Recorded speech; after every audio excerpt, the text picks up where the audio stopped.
if you want to be interacting or engaging or impacting certain communities, you need to find ways to be engaging with them and make sure that they are participating in whatever processes we have.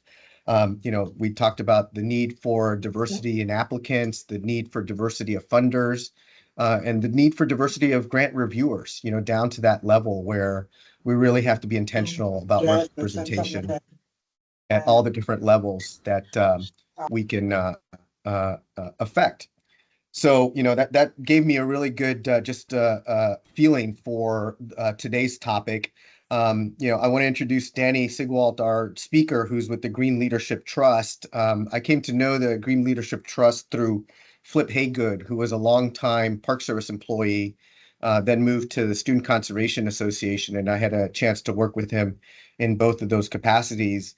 And he highlighted this organization because their goal is really to support and enhance the diversification of different organizations at the board level, at the staff level, at the program level.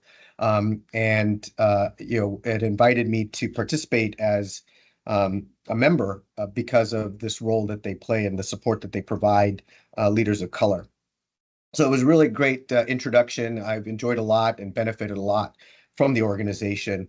And in chatting with a few of our network members, one of the things that they had challenged us with is helping to find resources that can help them diversify their boards. We have a lot of partners that are in rural areas or very not so diverse areas. So it's a challenge for them to recruit and find board members that represent the kinds of communities they're looking to engage. So that brought me back to Green Leadership Trust. And, Danny and I had spoke a little bit about some of the things that the trust does as a service and thought that it would be a good opportunity to put them in front of the network as a resource. So, Danny is the managing director of the Green Leadership Trust. Before serving with GLT, she was executive director of the PowerShift Network, where they, experienced a lot of growth. So she knows what it takes to grow an organization. She also published a book called "This Book Will Save the Planet." It's an intersectional climate justice primer looking at empowering young change makers. So another resource that you all might be able to count on. A lot of great information she's got planned for us. We hope to have enough time for questions, and I'd really love for you to be able to have an opportunity to come up with some scenarios or examples that you are challenged with that you might benefit from getting some perspectives from Danny on. So I also want to highlight that we do have a link to a captioner. So if you scroll up to the, let me post it here. If you need captioning assistance, we have that. And then otherwise, please introduce yourself in the chat as well, because we'll record that as a log for who was attended. And with that, I will turn it over to Danny. Hello, everybody. Thank you for joining us today for this conversation. I'm really grateful to Eddie for making this opportunity possible, and I'm really looking forward to having a conversation with you all about our best practices as we've established them from talking to lots of board members within the environmental sector for 10 years now, about how we can really build the strongest governance possible for our sector. Which we know pretty clearly and have seen over the years really requires diversity of lots of kinds, because broad experiences lead to stronger decision making, right? Like better decisions get made when we have a wider array of people at the table making those decisions. And so I'm excited to share this outline with you all. Before we do, though, I want to just highlight Eddie's request to have folks introduce themselves in the chat. And also, if you would be so kind, feel free to include some of the pieces that you'd like to walk away with this conversation with. I have slides.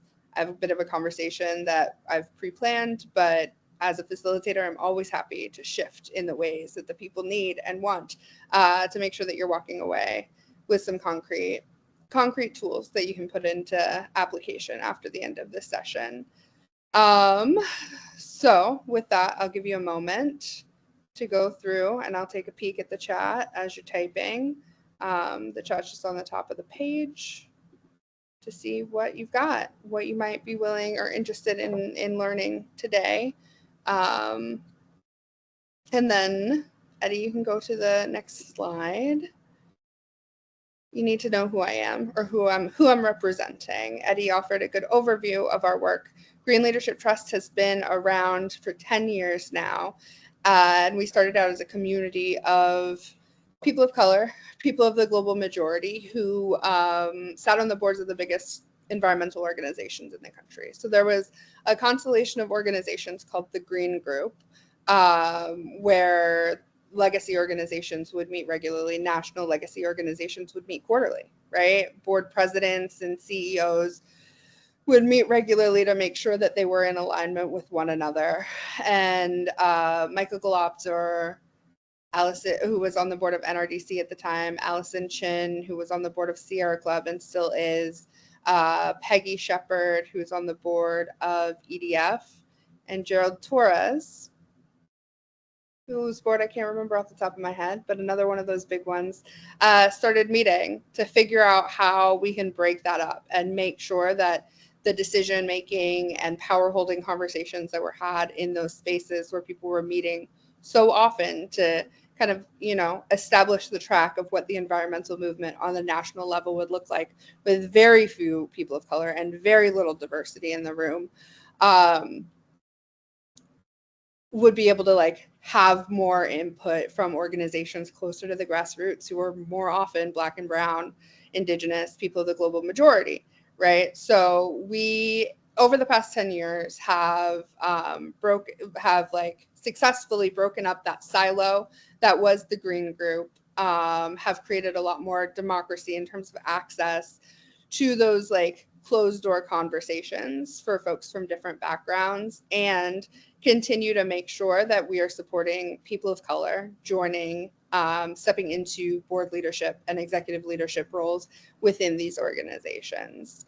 One of the pieces of our origin story involves a meeting at the White House. Francis Beinecke, who is President Emerita of the Natural Resources Defense Council, was there and told us that Obama said that it was one of the whitest meetings that he had ever been to in the White House, which says a lot, right? Says a lot about our movement in particular and how it's been functioning historically. So now we're in a place where the leadership of these national organizations are much more diversified. We have lots of folks of color at the helm of some of the largest organizations in the country. And we need those folks to be successful. We need our movements to be successful. And GLT does that by working on cross-organizational coordination to make sure that minority voices, people of color, but also just marginalized people's voices are heard in those boardrooms, making sure that there's diversity at all levels of leadership across our sector, sharing and documenting best practices around governance, specifically diversity, but also just making sure that folks within our network have a strong grasp on how to read financial reports or understand what kind of insurances look like for organizations, so that we're equipped to support senior leadership in making the best possible decisions, and maintaining accountability within these organizations, because it's unfortunately not uncommon or super rare for organizations to treat their employees with a lack of respect, right? So we need to make sure as board members that across the organizations we're embodying kind of the values of diversity, equity, and inclusion. Next slide, please, Eddie. And so the first step that we've established in terms of our best practices that we promote is building a container.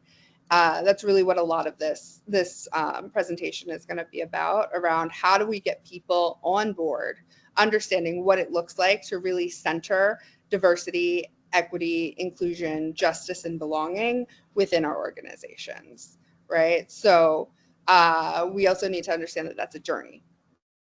There's this cute line from one of my former coworkers here that says we can probably all agree that in 2018, no single person got the answer correct to the question, where do you see yourself 5 years from now?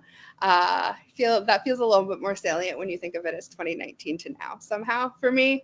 But that's true for organizations also, right? So the container allows us not to really have a concrete plan that's like inflexible, but a container allows us to all gather in the same space with the same values and understanding of the purpose of really like focusing on DEI work, not for the sake of DEI work necessarily, but also to create a more winning movement. And one of the things that I like to offer when we're thinking about the container is that there are two questions that come to my mind. Three. There's the why, right? Organizations at various levels of their journey have different reasons for wanting to start like a focus, an institutional focus on diversity, equity, and inclusion. And that might look like, oh, we got some bad press, right? But it also might look like we're seeing a strategic flaw in our approach. And all of those are valid, right? The how is like, what are you going to do about it? Which is a large part of what I'm going to be presenting on. And then the third piece that you can think about in terms of the container is the so what, right? Like what is going to be the impact of this work? What is our larger vision for how being a more inclusive, stronger movement is going to leave a legacy, a positive legacy for our future. And so, Eddie, you can go to the next slide. There's some like agreements that are really helpful in terms of framing the container and what it looks like and how we're coming into this space, which is a key part of the how, right? So we want to put relationships first. One of the elements of kind of like white supremacy culture really treats relationships as extractive, but we don't get to know one another as humans when we do that. And it makes it a lot harder to work across difference. So we want to work to build community and trust with awareness of power dynamics. We want to be focused on the common goal, which is kind of the so what that I was just talking about, right? So we want to work to build community and trust with awareness of power dynamics. That's the exact same words that just said.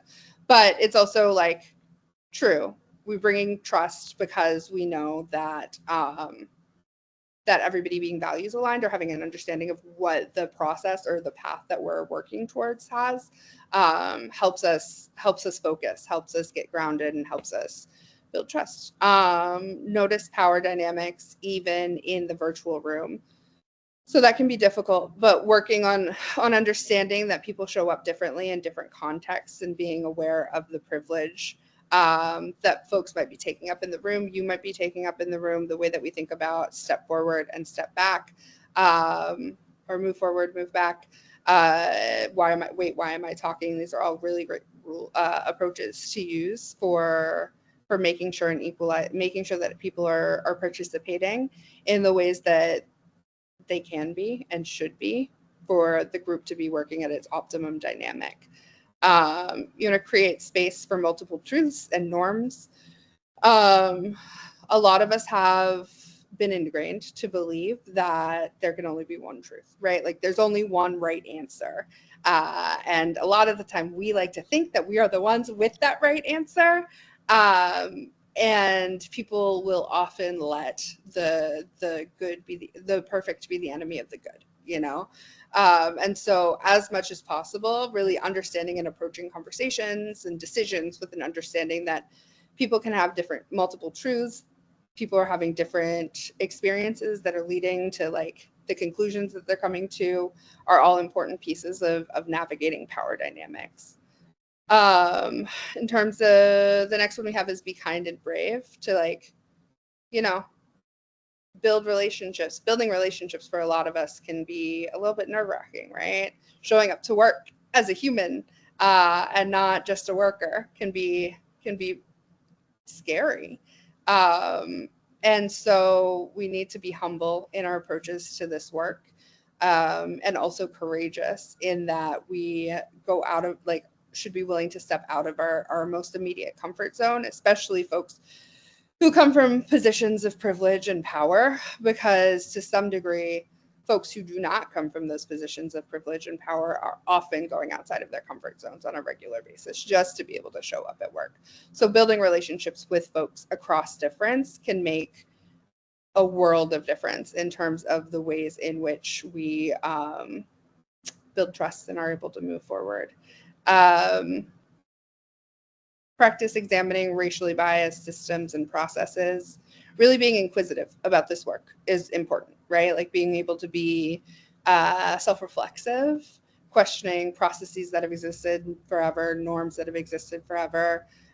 Just because they're working for the people in the room currently doesn't mean that they are going to be the best system for the board that you're trying to build, right? Like the vision of a diverse, like highly functioning board might have different norms and different processes, process needs. And so being willing to think outside of what has worked historically into making conscious decisions about what we're building and why is incredibly valuable. And looking for learning, right? Like reaching out, building connections, Googling even when we have questions about things. There's so many opportunities to learn more, to share what you've learned and like what your areas for growth are.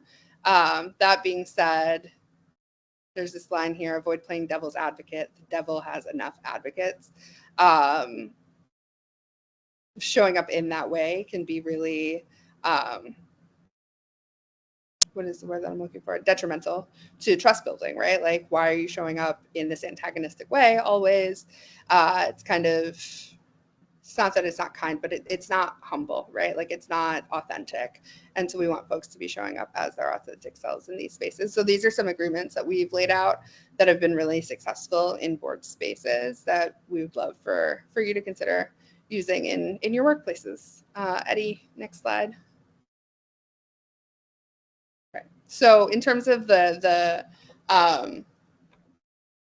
container building, one of the first pieces that we want to introduce to you in terms of thinking about building that container is building clarity across the organization on why diversity is important, right? And that why, you know, there are answers that we feel very strongly about, but it's going to vary from organization to organization, right? Like the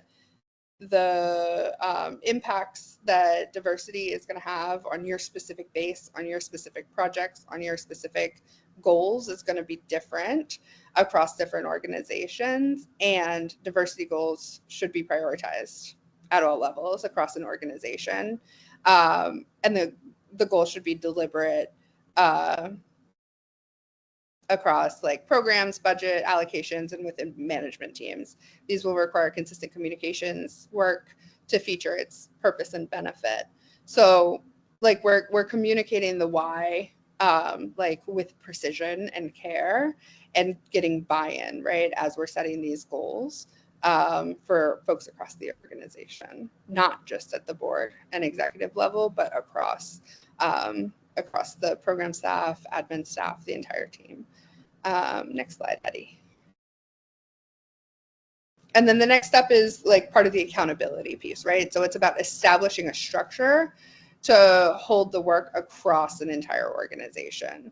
There should be dedicated organizational infrastructure. So that could be an advisory body composed of staff, board, other volunteers. It could be executive staff with like guidance from folks in other bodies, but like there should be clear folks who we're going to and hold it, like giving responsibility for implementing pieces of this puzzle.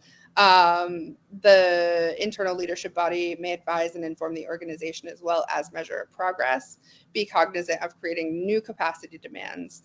Everyone is involved, especially staff, especially ensure that metrics of success and performance plans are created. That's missing the language, sorry, but like are included in the process so that there's like an implementation and institutionalization of these plans coming from the board, but throughout the organization. Next slide, Eddie.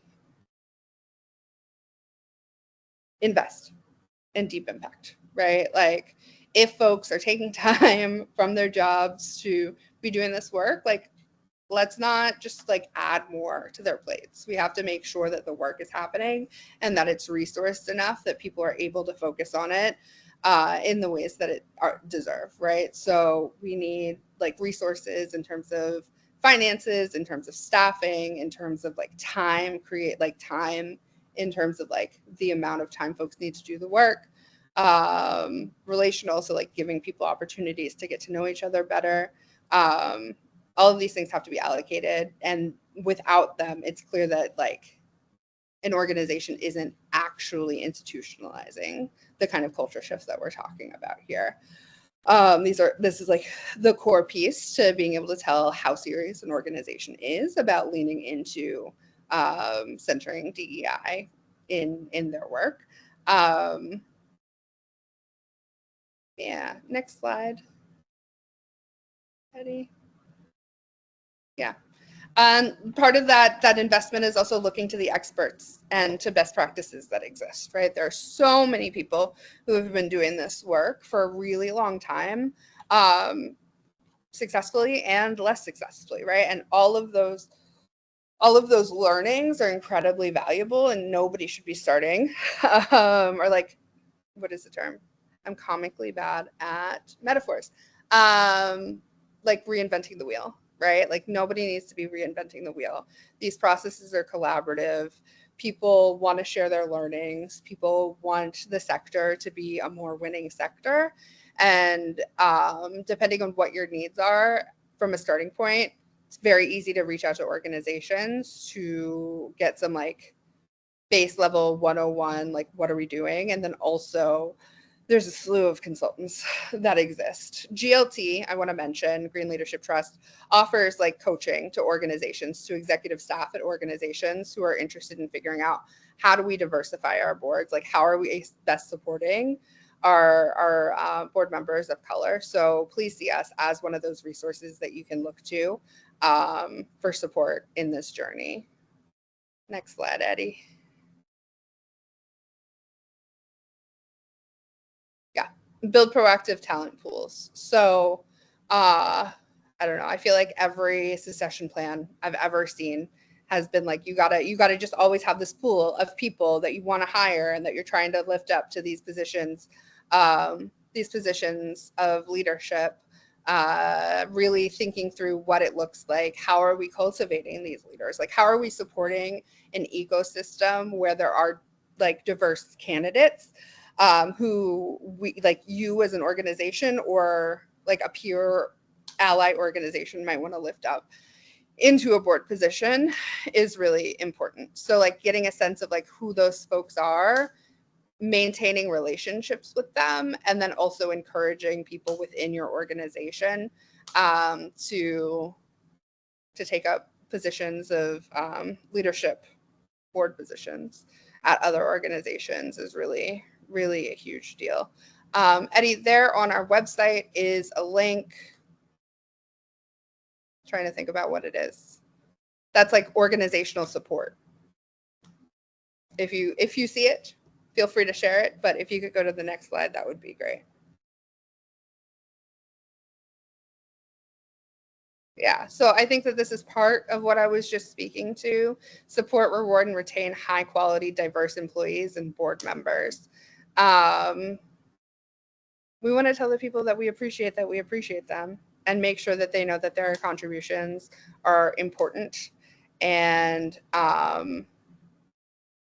appreciated.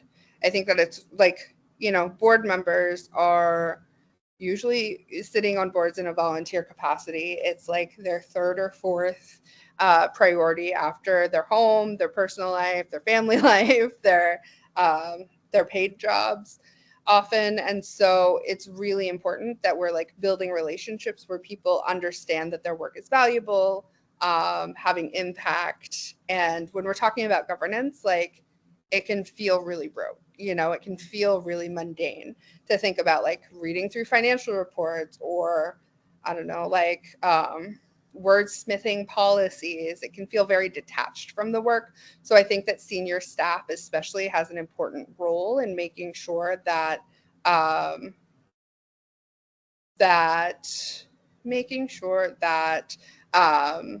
folks are retained, right? Because GLT does a lot of work supporting board placements. And I'm going to speak to that towards the end of this, but recruitment is good, right? But retention is really where you're going to make an impact, because if you're bringing on 3 new board members of color every year, but they all only stay a year, or if your term length is 2 years and they like are just making it to the term length, you're not going to have a lot of progress in terms of diversifying your board. But if people are staying on and are increasingly becoming committed to the organization, they're going to be more likely to bring in their friends and allies, colleagues, contacts. They're going to be more likely to like expend social capital to support the organization if they found it to be a rewarding place. And so that's something to be mindful of. Elizabeth, yes, we do. And also we've been working in coordination with an organization called Oasis, a Green Equity Collective, which is an organization, a sister organization of ours that's more focused on like DEI practitioners, staff, consultants, whereas GLT is focused on board members exclusively. I am happy to make sure that you get that information and a direct link to our consultants directory. Eddie, next slide. Work to actively shift the culture. The organization's behavior, programs, communications, and investments all affect diverse communities. So it should listen to and partner with diverse communities and community groups. Yeah, and you know, the way that we do that is by building authentic relationships with those people, harkening back to one of those earlier slides. We don't want to just parachute into organizations and explain that we have this like theoretical conceptual understanding of how, you know, these people's lives would be better if we were more successful at our work and that we should partner. Like, we really need to work on meeting people where they're at in deep and authentic ways in order to really build sustained relationships with communities. Next slide, Eddie.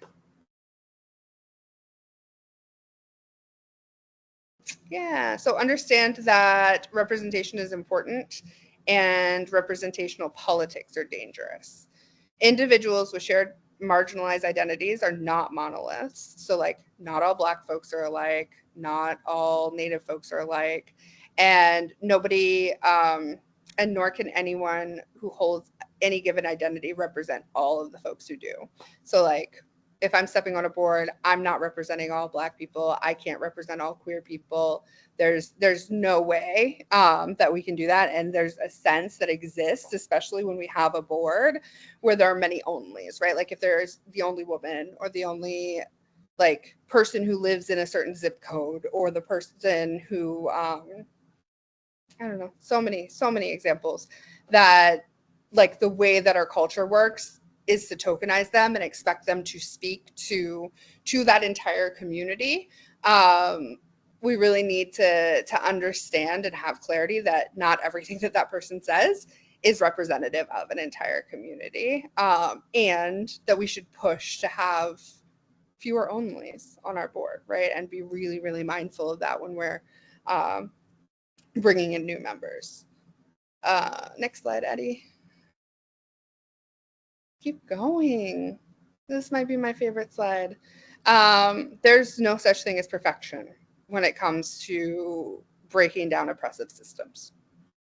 It just, you know, there are some wrongs, right?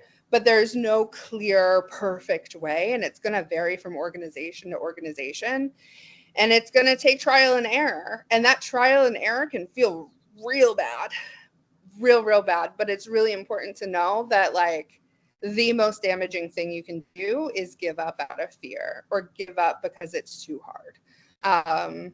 Keep going through imperfections with clarity of your container and your vision for what you're working towards. But keep going. Next slide, Eddie. And then this is a really great kind of illustration of an organization that we've worked closely with's journey around DEI. I feel like time moves so quickly, y'all. 2020 was 4 years ago. We'll definitely update this graphic soon. But yeah, you can kind of, I'll give you a second to look through it, but it illustrates just like the impact over decades of the work that they've been doing in terms of bringing folks in.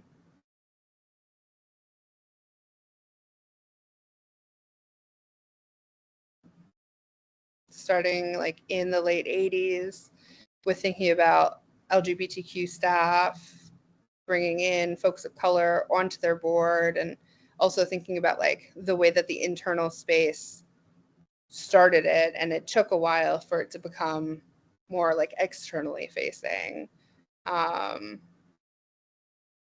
Organizations work at different paces, but making sure that we're on a forward trajectory at all times is really the key. Next slide, Eddie. And that's us. We want you to stay in touch. I hope that QR code will work. If it doesn't, there are many links that Eddie has shared. And Eddie, you can close down the slides, and I'll offer a few words about Green Leadership Trust and our work. So we offer resources to organizations across the country, national organizations and local organizations, connecting you with board members. We're not going to necessarily have board members in every geography, but we will like have a bit of a coaching conversation with you where we brainstorm and think about how you can find folks to join your boards, and also think through what best practice orientation and onboarding looks like. I would really love to invite you at this point in the conversation to ask any other questions you might have. Elizabeth, I love that you asked that question in real time about consultants.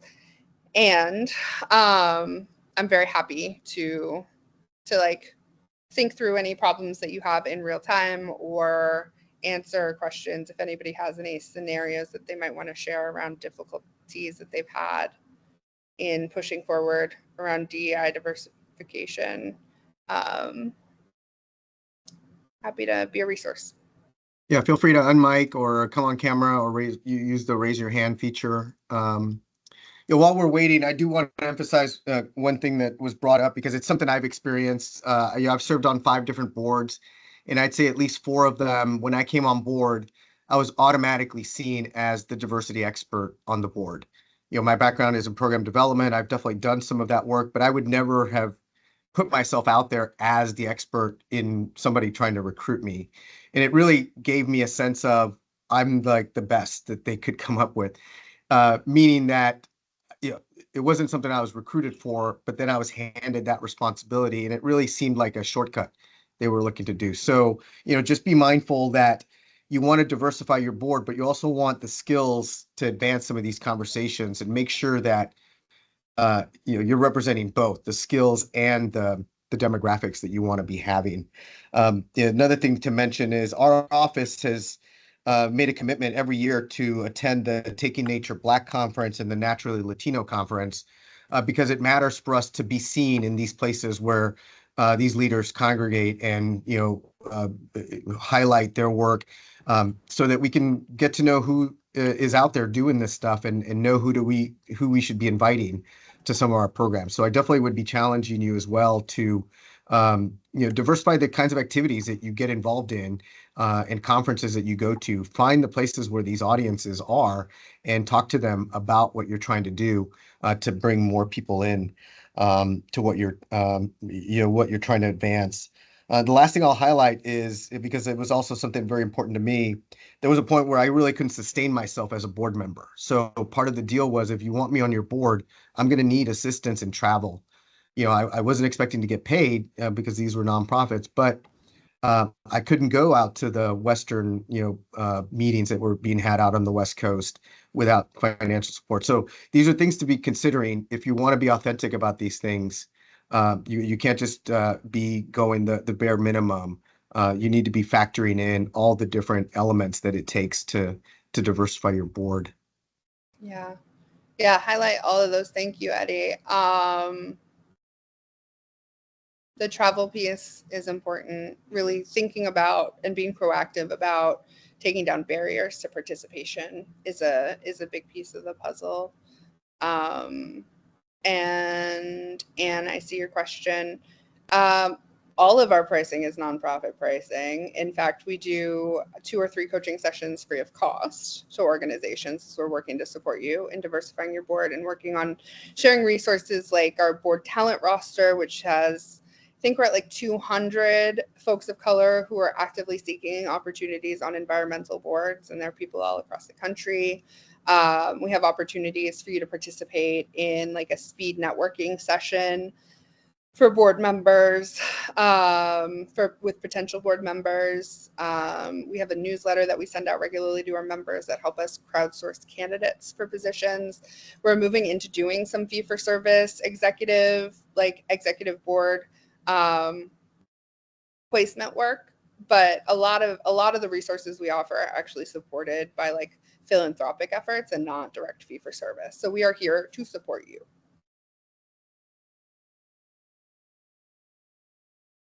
Is there anybody in from the group that has an open recruitment process that you are able to advertise and it's something that then can get promoted, or do you just kind of identify and do targeted recruitment?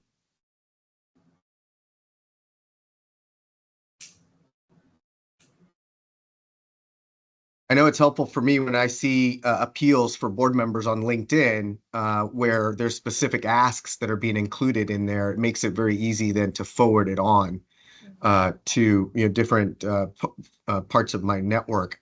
So I would encourage you to be public about your recruitment. Put your recruitment specifications out through social media. LinkedIn is a great place to recruit, and be honest about what you're looking for. So that these kinds of networks can forward that on. So if you're not already having an open recruitment process that's available for public promotion, I'd encourage you to do that. Yeah. So Eddie? If I can, I would just want to piggyback on something Eddie said, and then Kurt, I will pass the mic to you. Absolutely. And an example, because I want to encourage people to share. In the positions and as you're thinking about bringing in new board candidates, it's also really important not to pigeonhole people, right? So I was working with a board member who was supporting their board search, and their board chair came up with criteria that like wasn't really democratically processed, but the criteria was like can give at high levels, has experience in nonprofit governance, or is a person of color. And I don't know if you heard what I heard when they told me that, but I just heard that there was no way that I could have experience as a person of color in nonprofit governance, or that there was no way that I could be a person who could give it high dollar amounts, right? So like really think about what the organizational needs are and look for folks of color who fit within those criteria. Don't assume that people of color only offer their people of colorness to the board. We have skills and experiences, and should be integrated in all parts of board work. Otherwise, you're just siloing us and ghettoizing us in a lot of ways to be the DEI expert, which not all of us are or care to be. Mm-hmm. All right, we had Kurt a question, and then we'll go to Anne's question on the chat. Yeah, I appreciated the comment about using LinkedIn and social media. I guess the the question I sort of have, and I'm not sure I formed it correctly, but as an organization that's pretty small and very locally focused, maybe we should be thinking in terms of recruiting board members from outside our region, but I sort of wonder about that because we are very locally focused, and I feel like I recognize that board expertise is something that probably translates from one board to another pretty well, but then we are so locally focused, unlike like a national organization or something like that. And I'm just kind of wondering, like, What kind of Is scale that should something we be? that we should be aiming for, is to draw from a much broader network that's outside our service area? I don't think that that's necessarily the answer.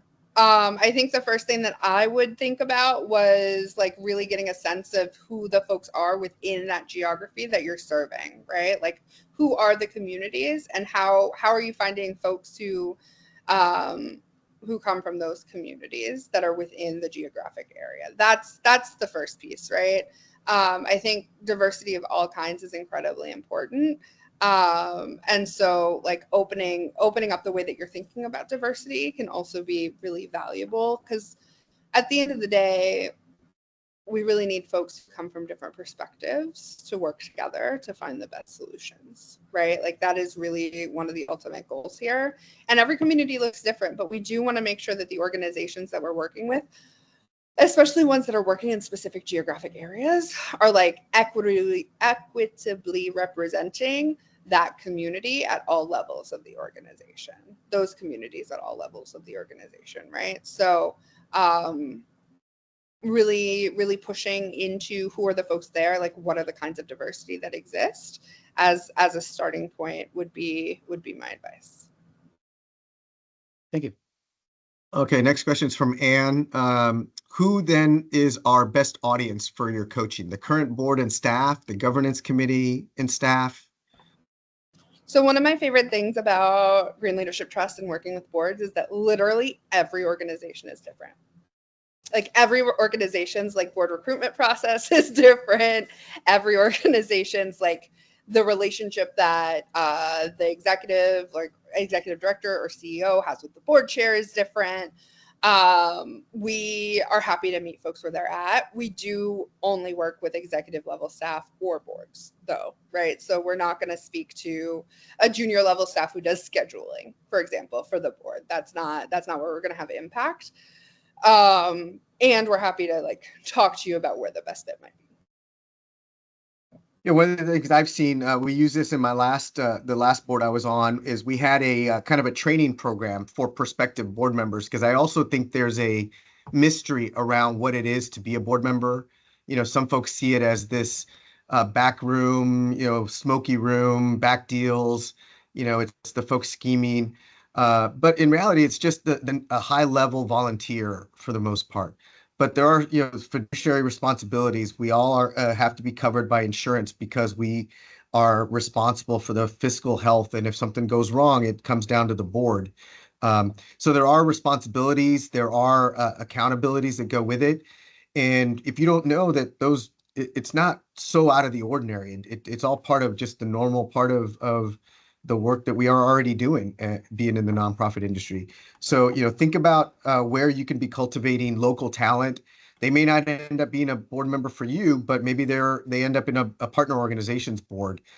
So, try to, if you're in a position and have some good board experience at your organization, think about some sort of board member incubator or training program, like a junior board member or just some way that you can demystify what it's all about to try to get more people realizing that this is something everyday people do. It's not C-suite, or it's not, high-level executives. It's just people really willing to do the work and have a passion for the organization. Yes, Elizabeth. So I don't know quite how to ask this question, so I'm going to say it verbally and stumble my way through it. I know as we've been doing some DEIJ work in our office with our staff, working with our board, one of the questions from our board came up about the makeup of our staff in terms of ethnicity and other sort of areas of diversity that they want to cultivate. And one of the points of discussion was, well, we don't know unless we ask staff to define themselves, to tell us, because just looking at someone, you should not make a determination, right? They self-identify however they need to or want to or are. And so we talked to staff about that, and they were very uncomfortable with any kind of survey or even anonymous survey and so forth, which I totally get. So I'm curious similarly about one's board members, or how you, as you're soliciting board members and you have these goals, to how do you ask this question? Is it fair, appropriate? I'm just not sure, unless people self-identify. How are you sure you're meeting your goals in terms of achieving diversity? Mm-hmm. Does that make sense? It does make sense. I think that like it's interesting to me, and I've heard this question before. Okay. I've also only ever worked at organizations where like diversity and difference was considered like something to celebrate, right? Like I've never worked at an organization where somebody was afraid to label them. That's not true. I have not recently worked at an organization where folks felt uncomfortable about identifying parts of their identity, right? And also, anonymous surveys aren't great in spaces that aren't very diverse and are very small, right? Like if there's only one Black person and they like identify themselves as queer on a survey, like you're gonna know who it is, right? Somebody is gonna be outed. That being said, I think that in terms of a board process, I mean, for starters, I am of the opinion that the way that people are perceived impacts their lived experience, period, right? There are people who like have very light skin and may be perceived as white. That is going to shape how they are living in spaces, and that is part of diversity, right? So like that is one thing to be aware of. And I'm not trying to erase their identity in any way, shape, or form, but just naming that like there is a material impact of the way that you are perceived in the world. So don't question yourself to that extent, and also thinking about the ways that you're asking questions, right? Like you can ask everybody what communities they're representing, and then more about those people, right? And like open the door for those conversations, because I think that it also benefits people who are like, from more privileged backgrounds to think about how they're showing up in spaces. It's to the benefit of everybody. Eddie, was there anything you wanted to add to that, or any thoughts you had? No, I think it's just that, like you were saying, I would not ever feel awkward about conveying my demographics coming in as a new board member, because I've also been on the board recruitment side where I know that's part of what we're looking for. But it's also to my advantage, because then I can kind of set what is my scope. That's where I can avoid being seen as being a technical expert just by being a person of color, when I'm not really comfortable representing that in that space. I don't mind being a demographic because that's the color of my skin. It goes with me. But I would never want to be used to whitewash an organization's ability to say they have diversity of expertise. So I would never mind, putting myself out there in my demographics, but it would have to be for authentic reasons. I wouldn't want to feel like I'm being used to really fluff up a report or something. That there's an intention to why we're doing this, and I would see it in other places as well. So I wouldn't see any discomfort in doing that. All right. Any other questions? Well, I put a lot of links. GLT has a lot of resources on their webpage for you to access. They're available. We will be sending out a link to the entire network of the recording, the slides, so you'll be able to access some of the information that was on the slides that she did put in there. Before we close, though, I did want to also take the opportunity to highlight that we do have a grant open at the moment out of our office that's looking at a little shifting of topics here, but we're looking to promote projects and events that help connect local heritage tourism to economic development. We've got a deadline of October 21st, so still plenty of time for you to contemplate a proposal. A couple of things to highlight is there's no match requirement in these grants, so whatever money you need is the money that you're going to be able to put forward for our consideration. We are including a requirement this round where both the project has to reflect some sort of community consensus. So somewhere you will need to show that your idea came from some sense of community input, and that you are bringing in a Chesapeake Gateway partner. So it's somebody that is officially a part of our network, and the application process will go through what that means and how to become a part of our network. Let me see what else I have here. We have a landing page that will make available, and all of these things are listed on there. As far as instructions, oh, I just had it right here. Let me get it back to it, because I wanted to highlight something else from the grants page that is relevant to our discussion.